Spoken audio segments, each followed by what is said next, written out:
Hello everyone.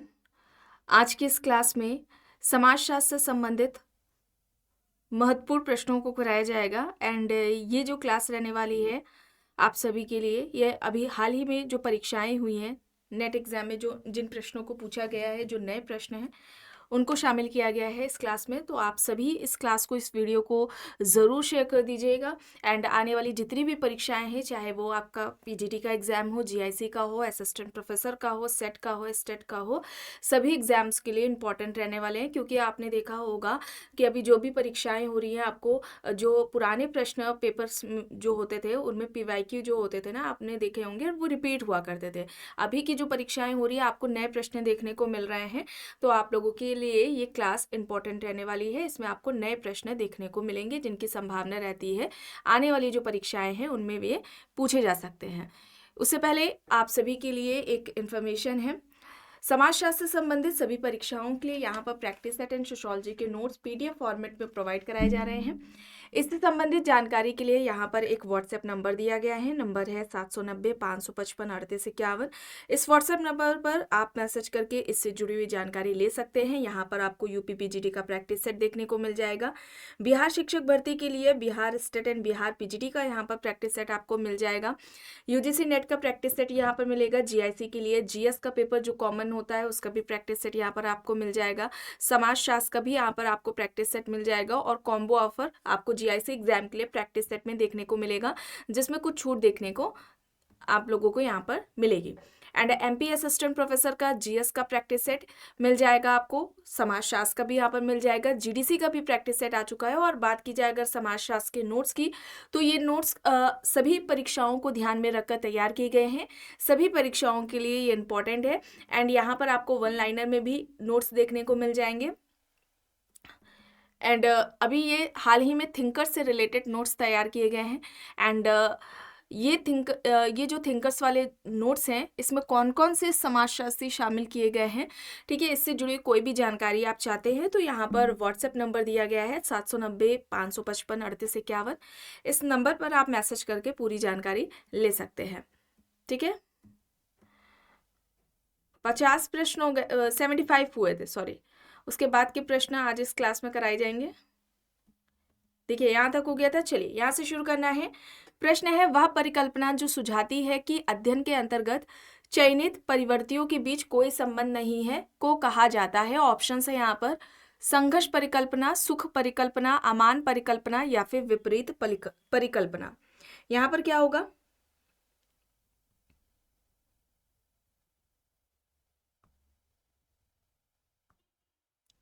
यहाँ पर right answer क्या होगा?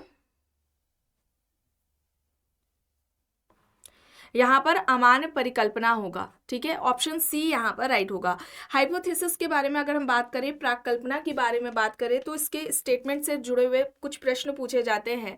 जैसे कि किसने प्राक कल्पना को काम चलाओ निष्कर्ष कहा है? ठीक है, ठीक है, प्राक कल्पना क्या है? काम चलाओ निष्कर्ष है। और एक है कि यह, अभी आपको बताया जा रहा है, अगर आपको याद होगा, आपने देखा होगा पीवाईक्यू में ये रिपीट हुए हैं प्रश्न, किसके द्वारा कहा गया है? आप कमेंट करें, बताएं।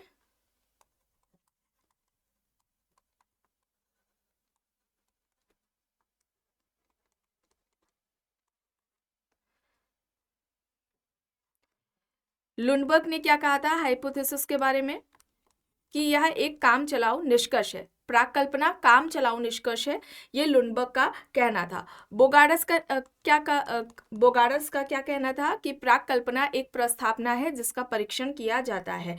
ठीक है, यहाँ पर ऑप्शन सी होगा। और एक पीएच मान थे जिन्होंने इसको काम चलाओ अनुमान बताया था। जो परिकल्पना है या हम कहें हाइपोथेसिस है, वो एक काम चलाओ अनुमान है, ये इनका कहना था। चलिए आगे यहाँ पर देखिए, प्रश्न है यहाँ पर कथन और कारण दिए गए, तर्क है। देखिए कथन है, गुणात्मक पद्धतियों की बहुधा विश्वसनीयता के वही मानक पूरे करने में विफल रहने के लिए आलोचना की जाती है। तर्क है, गुणात्मक पद्धतियों में आंकड़ों के संग्रहण के लिए प्रयुक्त प्रक्रियाएं यथातथ्य और सटीक होती है। क्या होगा यहाँ पर सही?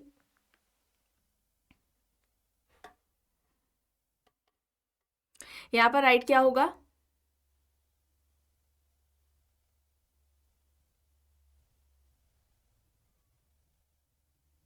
यहाँ पर कथन सही है, लेकिन जो कारण है या हम कह तर्क है वो यहाँ पर गलत हो जाएगा। ऑप्शन बी यहाँ पर राइट होगा। प्रश्न है, किसने ऐतिहासिक उपागम जो सामाजिक परिवर्तन की प्रक्रियाओं के बारे में समानीकरण को भी संभव करता है उसका विचार प्रस्तुत किया है? ऑप्शंस में यहाँ पर C.H. कार, मैक्स वेबर और नॉल टॉयनबी, कार्ल मार्क्स यहाँ पर दिया गया है। यहाँ पर राइट क्या होगा? सामाजिक परिवर्तन की अगर हम बात करें, सोशल चेंज की अगर हम बात करें, आप बताएं तब तक यहाँ पर सामाजिक परिवर्तन के कारक तो प्राकृतिक या भौगोलिक कारक किसके द्वारा बताया गया है? प्राकृतिक या भौगोलिक कारक, इसके अलावा प्रौद्योगिकीय कारक। प्रौद्योगिकीय कारक की अगर हम बात करें तो ये किसने बताए हैं? सांस्कृतिक किसने बताया है? सांस्कृतिक कारक ये किसके द्वारा बताया गया है? अगर हम प्राकृतिक या अगर हम भौगोलिक कारक की बात करते हैं तो हंटिंगटन ने बताया था, ठीक है। प्रौद्योगिकी में वेबलन का नाम आएगा, वेबलन। और सांस्कृतिक कारक में किसका नाम आएगा? ऑगबर्न का आएगा, ठीक है। ऑगबर्न का नाम आएगा सांस्कृतिक में, ठीक है। और वैचारिकी में मैक्स वेबर का आता है। यहाँ पर ऑप्शन बी हो जाएगा राइट आंसर, ठीक है। मैक्स वेबर ने आर्थिक कारक, जो कि अगर हम बात करें कार्ल मार्क्स की, ये सामाजिक परिवर्तन के लिए आर्थिक कारक को महत्वपूर्ण बताते हैं। हालांकि मैक्स वेबर भी आर्थिक कारक को मानते हैं सामाजिक परिवर्तन के लिए, उसे भी एक्सेप्ट करते हैं, लेकिन ज़्यादा जो जोर देते हैं वो धर्म पर देते हैं मैक्स वेबर, ठीक है। धर्म को सामाजिक परिवर्तन के लिए ये कारक महत्वपूर्ण कारक बताते हैं, ठीक है। और वैचारिकीय जो परिवर्तन होता है ये प्रथाओं, रीति रिवाज, संस्था, कानून होता है, उसमें ये इन सभी जो हमारी संस्थाएं हैं, प्रथाएं हैं, रीति रिवाज हैं, उनमें वैचारिकीय जो होता है, विचारधारा होती है, यह परिवर्तन लेकर आती है, ठीक है। वैचारिकीय अगर हम वैचारिकीय कारक की बात करें, ठीक है, विचारधारा को किसने सामाजिक परिवर्तन का कारक माना था? तो उसमें मैक्स वेबर का नाम आ जाएगा, ठीक है। चलिए आगे यहाँ पर देखिए, अलग अलग समय बिंदुओं पर समान चयनित जनसंख्या से आंकड़ों के संग्रहण के लिए बनी सर्वेक्षण रूपरेखा को कहा जाता है। ऑप्शन है यहाँ पर कोहर्ट सर्वेक्षण, प्रतिवर्गीय सर्वेक्षण, अनुदैर्ध्य सर्वेक्षण, प्रायोगिक सर्वेक्षण। यहाँ पर सही क्या होगा? यहाँ पर राइट आंसर क्या होगा?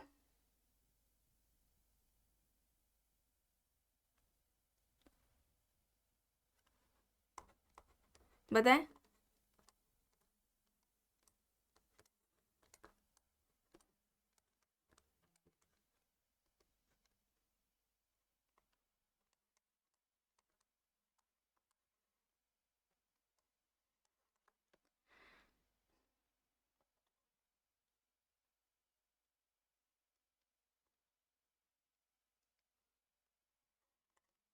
यहाँ पर अनुदैर्ध्य सर्वेक्षण होगा, और सर्वेक्षण पद्धति का प्रयोग किसने किया था? जॉन हॉवर्ड ने किया था, इसे याद रखेंगे आप, ठीक है। इस तरह से भी प्रश्न अक्सर एग्जाम्स में पूछ लिया जाता है। ऑप्शन सी यहाँ पर राइट होगा।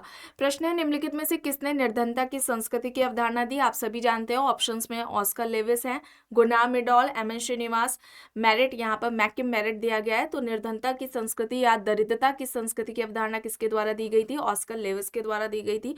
ऑप्शन ए यहाँ पर राइट हो जाएगा। प्रश्न है, दुर्कheim के अनुसार धार्मिक धारणाओं की समाज विज्ञान भूमिका यह है कि, ऑप्शन से वे व्यक्तियों को आंतरिक तथा बाह्य खतरों का मुकाबला करने में सक्षम बनाते हैं। विकल्प बी है, वे व्यक्तियों को धार्मिक अनुष्ठानों तथा औपचारिकताओं को पूरा करने के अवसर प्रदान करते हैं। सी है यहाँ पर, वे व्यक्तियों को अधिदैविक का अनुभव करने के लिए सक्षम बनाते हैं। और विकल्प डी है, वे व्यक्तियों को उनके सामाजिक जीवन में मजबूत कारक प्रदान करते हैं। यहाँ पर राइट क्या होगा?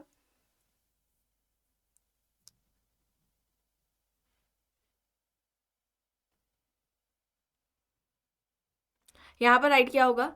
दुर्कheim ने धर्म का सामाजिक सिद्धांत दिया था, आप सभी जानते हैं। किस पुस्तक में दिया था? किस पुस्तक में दिया था? द एलिमेंट्री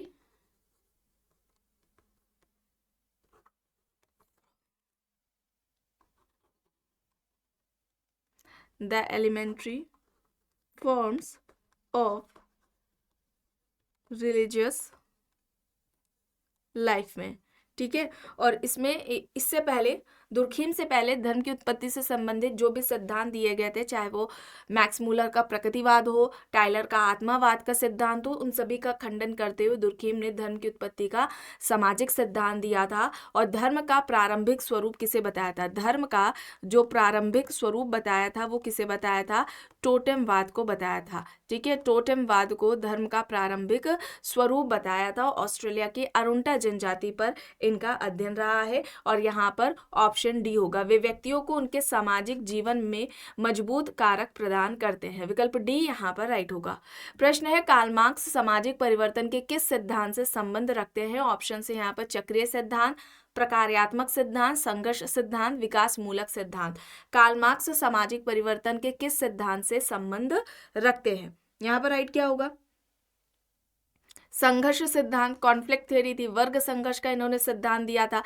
प्रमुख इनकी जो पुस्तक है दास कैपिटल है, याद आ रहा होगा आपको, ठीक है। अधोसंरचना ही अधिसंरचना को निर्धारित करती है। अधोसंरचना में ये उत्पादन के साधन, उत्पादन की संपत्ति की बात करते हैं। और इनका कहना था कि जो अधिसंरचना है, यानी कि अधिसंरचना में समाज, संस्कृति, विचारधारा, धर्म को रखते हैं। और कहते हैं कि जो अधोसंरचना है वो ही अधिसंरचना को निर्धारित करती है, ठीक है। तो यहाँ पर ऑप्शन सी यहाँ पर राइट होगा। और कार्ल मार्क्स को आर्थिक निर्धारणवादी कहा जाता है।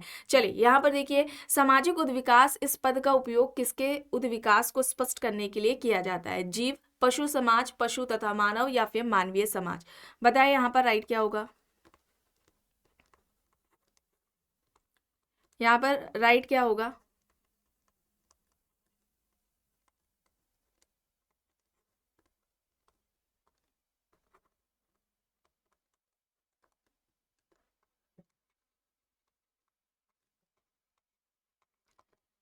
यहाँ पर राइट आंसर क्या होगा?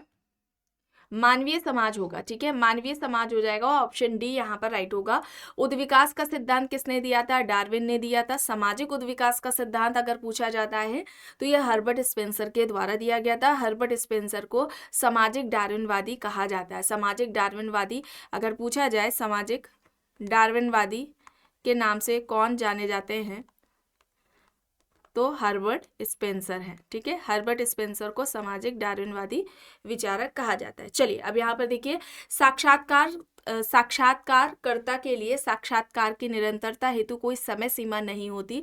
इस प्रकार के साक्षात्कार को कहा जाता है। ऑप्शन है यहाँ पर व्यक्तिगत साक्षात्कार, अद्वितीय साक्षात्कार, असंरचित साक्षात्कार, स्वशासित साक्षात्कार। यहाँ पर क्या होगा? यहाँ पर राइट आंसर क्या होगा? ऑप्शन यहाँ पर बताएं कौन सा सही होगा।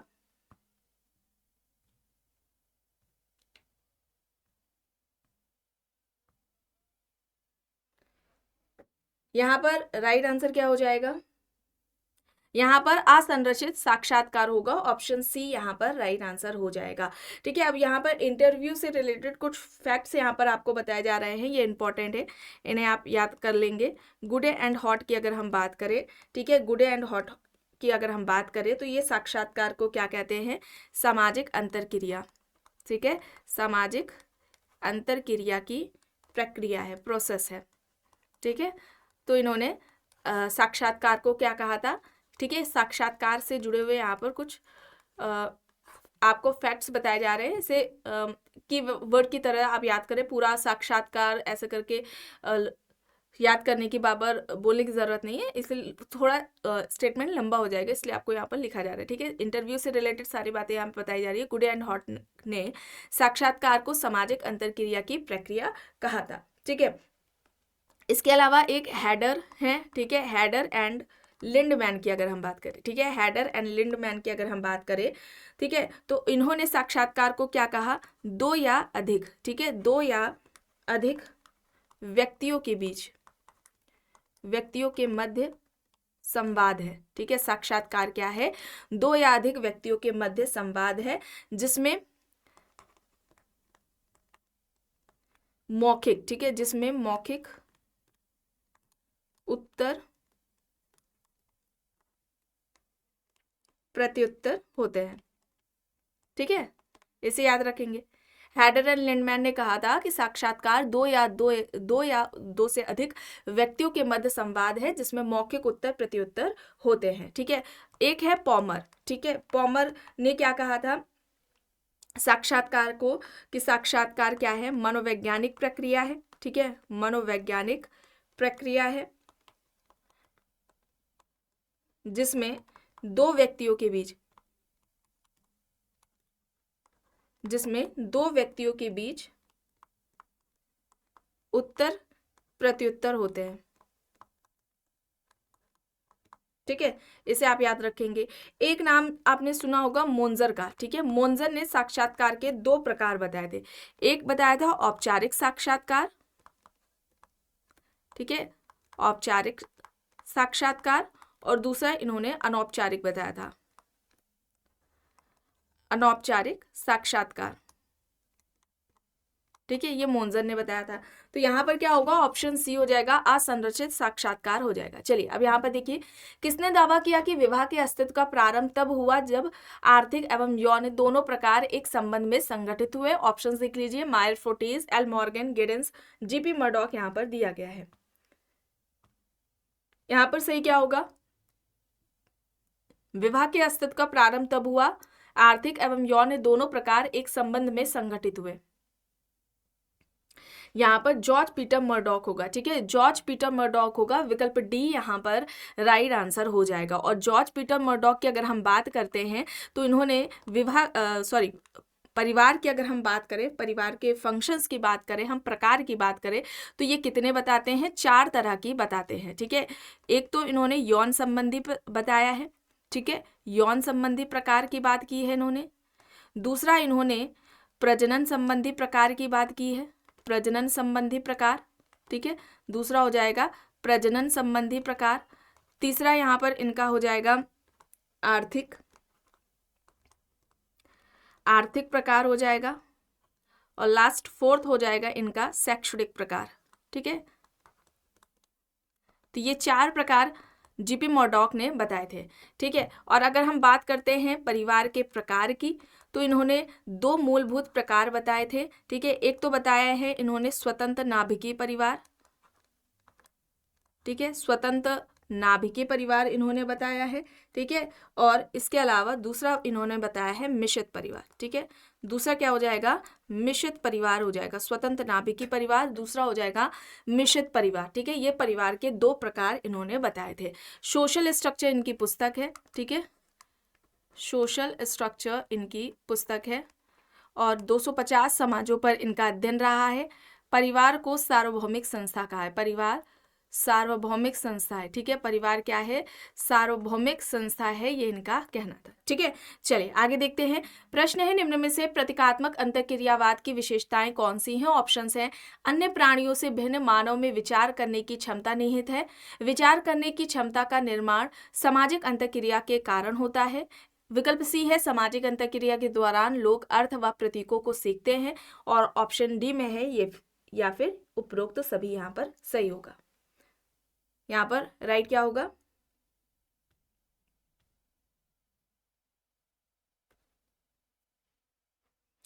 यहाँ पर ये सभी हो जाएगा, ऑप्शन डी यहाँ पर राइट होगा। ठीक है, विकल्प डी यहाँ पर राइट आंसर हो जाएगा, ऑप्शन डी यहाँ पर राइट होगा। और इन्होंने क्या कहा था, प्रतीकात्मक अंतःक्रियावाद में किसका नाम आता है, ब्लूमर का आता है। और ब्लूमर का एक स्टेटमेंट आपने सुना होगा कि समाज और कुछ ना होकर प्रतीकात्मक अंतर्क्रिया है, सोसाइटी क्या है, और कुछ ना होकर प्रतीकात्मक अंतर्क्रिया है, सोसाइटी को प्रतीकात्मक अंतर्क्रिया कहा था, समाज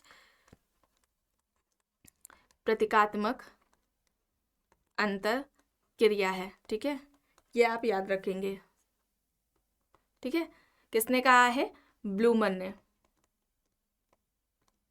चलिए आगे देखते हैं। प्रश्न है, विकास का गांधीवादी प्रारूप सम्मिलित करता है। ऑप्शन देखिए, योग्यतम का अतिजीवन, जियो और जीने दो। विकल्प सी है, जियो इसलिए कि दूसरों की सहायता करो ताकि वे जीवित रहे। विकल्प डी है उपरोक्त सभी। विकास का गांधीवादी प्रारूप इनमें से किसकी बात करता है। ऑप्शन सी, जियो इसलिए कि दूसरों की सहायता करो ताकि वे जीवित रहे। ऑप्शन सी यहाँ पर राइट होगा। प्रश्न है, आर के मर्टन के अनुसार मनोविश्लेषक आत्मविमोही, अछूत, बहिष्कृत, आवारा, घुमंतु, आवारागर्द, चिरकालिक, शराबी और मादक द्रव्य व्यसनी कहलाते हैं। ऑप्शंस है यहाँ पर समजनकारी, नवाचारी, कर्मकांडी, प्रतिगामी, यहाँ पर ऑप्शंस दिए गए हैं। यहाँ पर सही क्या होगा? यहाँ पर राइट आंसर क्या होगा? यहाँ पर कर्मकांडी होगा। ऑप्शन सी यहाँ पर राइट आंसर हो जाएगा। और मर्टन ने विचलन को के लिए क्या कहा था कि जो विचलन है, विचलन का कारण किसे बताया था? सोसाइटी को। ठीक है, विचलन का कारण सोसाइटी है। किसे बताया? समाज को बताया। समाज में ही विचलन के गुण छिपे रहते, इस तरह से कुछ इनका स्टेटमेंट आता है। और इन्होंने मध्य अभिसीमा का सिद्धांत दिया था। ठीक है, आपको याद होगा मध्य अभिसीमा। ठीक है, मध्य अभिसीमा का सिद्धांत दिया था। और इस मध्य अभिसीमा सिद्धांत के निर्माण के लिए, ठीक है, इस सिद्धांत के निर्माण के लिए इन्होंने 11 सूत्रीय, ठीक है, 11 व्याख्या सूत्र दिए थे या सूत्री इस तरह से होता है। ठीक है, फॉर्मूला के इन्होंने सूत्र की बात की थी। एक सेकेंड, कुछ फैक्ट्स बताए थे इन्होंने 11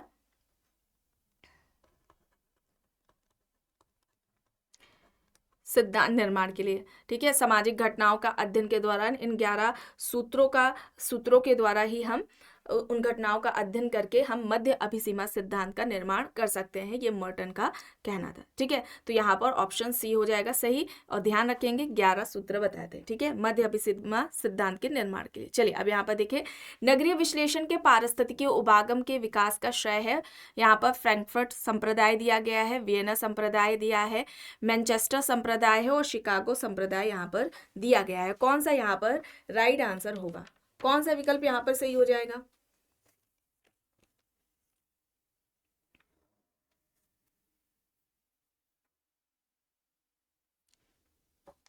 यहाँ पर शिकागो संप्रदाय होगा। ऑप्शन डी यहाँ पर राइट होगा। ठीक है, ध्यान रखेंगे अमेरिका में, ठीक है, अमेरिका में 1892 में, ठीक है, 1892 में शिकागो विश्वविद्यालय में, ठीक है, शिकागो विश्वविद्यालय में समाजशास्त्र की स्थापना हुई थी। इस तरह से भी प्रश्न पूछा जा सकता है, किस वर्ष हुई थी? ठीक है, समाजशास्त्र विभाग की स्थापना, सोशियोलॉजी डिपार्टमेंट की स्थापना होती है, कब होती है? 1892 को होती है। अमेरिका में शिकागो यूनिवर्सिटी में समाजशास्त्र विभाग की स्थापना होती है।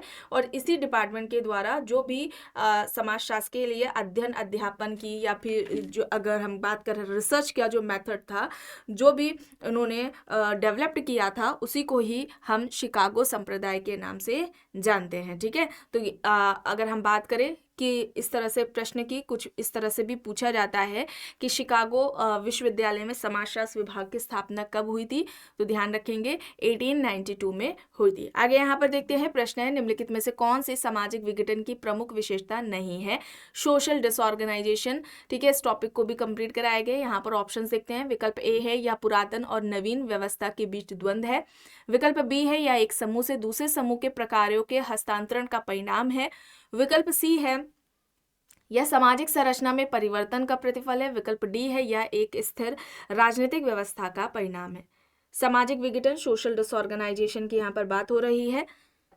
बताएं यहाँ पर अगर हम बात करें सोशल डिसऑर्गेनाइजेशन की, तो क्या होता है, जब किसी भी कारणवश, ठीक है, कोई भी रीज़न हो सकता है जिसके चलते समाज में, ठीक है, जो समाज के भाग हैं या हम कहें अंग हैं, ठीक है, जब ये सही तरीके से काम नहीं कर पाते हैं, इनमें संतुलन नहीं होता है, या हम कहें इनमें असमांजन या अगर हम कहें जिसमें इनमें इन अंगों के बीच में जो सामंजस्य है, या हम कहें संतुलन असंतुलन की जब हम देखते हैं स्थिति उत्पन्न होती है, तो ये जो स्थिति होती है असंतुलन की समाज की, इसको ही हम सोशल डिसऑर्गेनाइजेशन कहते हैं। ठीक है, संरचना में अगर हम सोशल स्ट्रक्चर में देखें तो हमें जो है असंतुलन की जो स्थिति देखने को मिलेगी, उसको कहते हैं। इलियट एंड मेरिल ने तो कहा था कि कोई भी समूह है, ठीक है, किसी भी ग्रुप है, उसमें जो मेंबर्स होते हैं, सदस्य होते हैं, उनके बीच में जब रिलेशंस टूट जाते हैं या पूरी तरह से समाप्त हो जाते हैं, तो उसको उन्होंने इलियट एंड मेरिल ने सोशल डिसऑर्गेनाइजेशन कहा था। तो ध्यान रखेंगे, ठीक है, कोई भी रीज़न हो सकता है जिस वजह से समाज के जो भी भाग है, अंग है, उनके बीच में जब सामंजस्य की स्थिति उत्पन्न नहीं होती है, या हम कहें असंतुलन उत्पन्न होता है तो उसको जो है उस स्थिति को, समाज की उस स्थिति को सोशल डिसऑर्गेनाइजेशन कहा जाता है। और यहाँ पर विकल्प डी होगा। ठीक है, विकल्प डी यहाँ पर राइट आंसर हो जाएगा। ठीक है, चलिए आगे देखते हैं। प्रश्न है, मैकेंजी ने ऑडगॉट पीटर के दबाव समूह की अवधारणा को क्या नाम दिया? लॉबी, निजी संगठन, हित समूह, व्यवसाय समूह यहाँ पर दिया गया है। यहाँ पर सही क्या होगा? मैकेंजी ने ऑडगॉट पीटर के दबाव समूह की अवधारणा को क्या नाम दिया है? यहाँ पर हित समूह होगा, ऑप्शन सी यहाँ पर राइट होगा। ठीक है, हित समूह होगा, सी यहाँ पर सही है। प्रश्न है, वर्ष 1916 में पूना में विधवा गृह तथा बॉम्बे में इंडियन विमेंस यूनिवर्सिटी किसने स्थापित की? यहाँ पर ऑप्शंस में दिया गया है डी के कार्वे, ठीक है, एम जी रनाडे, वी एस छिपलंकर, जी के गोखले। यहाँ पर राइट क्या होगा? यहाँ पर राइट क्या होगा? डी के कार्वे होगा, ऑप्शन ए यहाँ पर राइट हो जाएगा। प्रश्न है, कथन और कारण यहाँ पर दिया गया है। कथन है, मार्क्स का दर्शन भौतिकवादी है और उनके समाजशास्त्र का आधार भी भौतिकवादी ही है। कारण है, आर्थिक कारक ही वह मूलभूत निर्धारक तत्व है जो सामाजिक ढांचे तथा समाज के विकास को तय करता है। यहाँ पर सही क्या होगा? यहाँ पर सही क्या होगा? मार्क्स का दर्शन भौतिकवादी है, उनके समाजशास्त्र का आधार भी भौतिकवादी है। कारण है, आर्थिक कारक ही वह मूलभूत निर्धारक तत्व है जो सामाजिक ढांचे तथा समाज के विकास को तय करता है। ठीक है, इन्होंने कहा भी था अधोसंरचना ही अधिसंरचना को निर्धारित करती है। यहाँ पर ऑप्शन ए हो जाएगा। कथन और कारण दोनों ही सही है और कारण कथन की सही व्याख्या है। ऑप्शन ए यहाँ पर राइट हो जाएगा। आर्थिक निर्धारणवादी में कार्ल मार्क्स का नाम आता है। चलिए अब यहाँ पर देखिए, प्रश्न है, परिस्थिति की उत्तरजीविता के लिए भूमिका आवश्यक है। कारण, भूमिका एवं परिस्थिति अंतः संबंधित है। बताएं यहाँ पर सही क्या होगा? परिस्थिति एवं भूमिका, परिस्थिति एवं भूमिका की अवधारणा किसने दी है? ठीक है, ये कॉन्सेप्ट किसका है? किसका है? रॉल्फ लिंटन का है। ठीक है, रॉल्फ लिंटन ने दिया है द स्टडी ऑफ मैन में। द स्टडी ऑफ मैन में 1936 में आती है। परिस्थिति एवं भूमिका की अवधारणा दी थी। यहाँ पर परिस्थिति, यहाँ पर जो कारण और कथन है ये दोनों ही सही हो जाएगा। ठीक है, यहाँ पर ऑप्शन ए हो जाएगा राइट आंसर। प्रश्न है, कथन और कारण यहाँ पर दिया गया। कथन है, समाजीकरण एक प्रक्रिया के रूप में प्रत्यक्षता जन्म से आरंभ होता है और आजीवन चलता रहता है। कारण है, इस प्रकार एक व्यक्ति के पूरे जीवन काल में यह एक अनवरत प्रभावी चर है। बताएं यहाँ पर सही क्या होगा? समाजीकरण एक प्रक्रिया के रूप में प्रत्यक्षता जन्म से आरंभ होता है और आजीवन चलता रहता है। कारण, इस प्रकार एक व्यक्ति के पूरे जीवन काल में यह एक अनवरत प्रभावी चर है। देखिए, आप सभी जानते हैं समाजीकरण कैसी प्रक्रिया है? सीखने की प्रक्रिया है। ठीक है, ये क्या है? सीखने की प्रक्रिया है। चूंकि यह सीखने की प्रक्रिया है तो यह जीवन प्रयत्न चलती है। ठीक है, यह जीवन प्रयत्न चलने वाली प्रक्रिया है। ये चेतन है, इसमें चेतना पाई जाती है ये। और अगर हम बात करें निरंतरता, ठीक है, ये इसमें क्या होता है? निरंतरता देखने को मिलती है। प्रारंभिक जो इसकी अवस्था होती है, एक प्रश्न इनकी विशेषताओं से जुड़ा हुआ आता है। ठीक है, प्रारंभिक जो अवस्था होती है वो क्या होती है? बाल्यावस्था होती है। ठीक है, वो क्या है? बाल्यावस्था है समाजीकरण की प्रारंभिक अवस्था। और अगर हम बात करते हैं महत्वपूर्ण अवस्था की, ठीक है, महत्वपूर्ण अवस्था की अगर हम बात करते हैं तो महत्वपूर्ण अवस्था बाल्यावस्था से किशोरावस्था होती है। ध्यान रखेंगे, बाल्यावस्था से किशोरावस्था होती है महत्वपूर्ण अवस्था। ठीक है, यहाँ पर ऑप्शन ए हो जाएगा। समाजीकरण एक प्रक्रिया के रूप में जन्म से आरंभ होता है और आजीवन चलता है, जीवन प्रयत्न प्रक्रिया है। और इस प्रकार एक व्यक्ति के पूरे जीवन काल में यह एक अनवरत प्रभावी चर है। यहाँ पर कथन और कारण दोनों ही सही है और कारण कथन की सही व्याख्या है। चलिए अब यहाँ पर देखिए, लीच एंड बेली जैसे प्रेक्षकों ने जिस आदर्श सिद्धांत पर आधारित होकर भारत की जाति व्यवस्था के विषय में निष्कर्ष दिया वह यह है कि, ऑप्शन देखिए, विकल्प ए है जाति एक प्रतिस्पर्धात्मक व्यवस्था है। विकल्प बी है जाति एक गैर प्रतिस्पर्धात्मक व्यवस्था है। विकल्प सी है जाति एक प्रतिस्पर्धात्मक एवं गैर प्रतिस्पर्धात्मक व्यवस्था दोनों है। या फिर विकल्प डी, जाति ना तो प्रतिस्पर्धात्मक है और ना ही गैर प्रतिस्पर्धात्मक व्यवस्था। यहाँ पर सही क्या होगा? यहाँ पर गैर प्रतिस्पर्धात्मक व्यवस्था बताया है जाति को। विकल्प बी यहाँ पर राइट होगा। प्रश्न है, समाजशास्त्र में चिकित्सा का समाजशास्त्र पद का सर्वप्रथम प्रयोग किसके द्वारा किया गया? ऑप्शंस देख लीजिए, Elizabeth Blackwell, Hawkin Norman, James Warbasse, Robert Storrs यहाँ पर दिया गया है। समाजशास्त्र में चिकित्सा समाजशास्त्र का सबसे पहले प्रयोग किसने किया है इस पद का, इस शब्द का? एलिजाबेथ ब्लैकवेल ने किया है। ऑप्शन ए यहाँ पर राइट होगा, विकल्प ए यहाँ पर सही हो जाएगा। प्रश्न है किसने कहा है कि सजातीयता से विजातीयता की ओर अग्रसर होना प्रगति का सार्वभौमिक नियम है? ऑप्शन है August Comte, Herbert Spencer, Charles Darwin, MacIver यहाँ पर विकल्प दिए गए हैं। सही क्या हो जाएगा? प्रगति बताएं। प्रगति मतलब कि ऐसा परिवर्तन जो समाज के लिए अच्छा माना जाता है, कल्याणकारी माना जाता है। तो ऐसे परिवर्तन को, ऐसे चेंज को हम क्या कहते हैं? प्रगति कहते हैं, प्रोग्रेस कहते हैं। ठीक है, वॉट का आपने स्टेटमेंट सुना होगा कि प्रगति मानवीय सुख में वृद्धि करती है। ठीक है, प्रगति को क्या कहा था? प्रगति मानवीय सुख में वृद्धि करती है। प्रगति मानवीय सुख में वृद्धि करती है। ठीक है, ये किसका कहना था? ये किसका कहना था? वॉट का कहना था। ठीक है, किसका कहना था? वॉट का कहना था। और मैकेवर ने प्रगति की तुलना गिरगिट से की थी।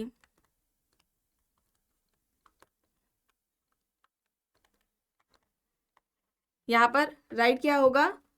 हर्बर्ट स्पेंसर होगा। ऑप्शन बी यहाँ पर राइट होगा।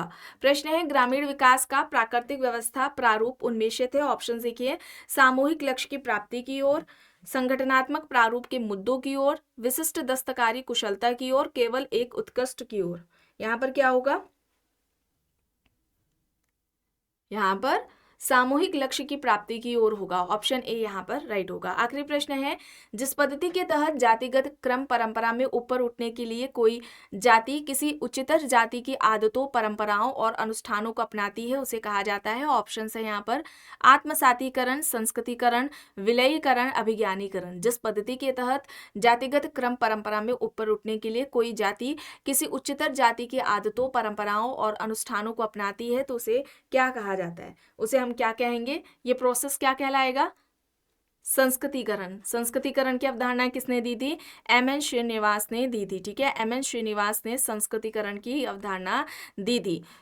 ठीक है, क्या होता है इसमें? कोई भी निम्न हिंदू जाति या जनजाति किसी उच्च या द्विज जाति के रीति रिवाज, उनकी जीवन शैली, कर्मकांड को अपनाती है और ये जो अनुकरण होता है वो कई पीढ़ियों तक चलता है ताकि उस जाति का जाति पदक्रम में जो स्थान है वो पहले से बेहतर हो सके। इसी को ही इन्होंने संस्कृतिकरण कहा था। ठीक है, तो यहाँ पर ऑप्शन बी हो जाएगा। आज की इस क्लास में बस इतना ही। आई होप ये आपको पसंद आई होगी। अगर पसंद आई है तो प्लीज़ लाइक करिएगा, कमेंट करके ज़रूर बताइएगा। चैनल पर अगर आप नए हैं तो चैनल को भी ज़रूर सब्सक्राइब कर लीजिएगा एंड इस वीडियो को जितना हो सके ज़्यादा से ज़्यादा लोगों के साथ शेयर भी ज़रूर करिएगा।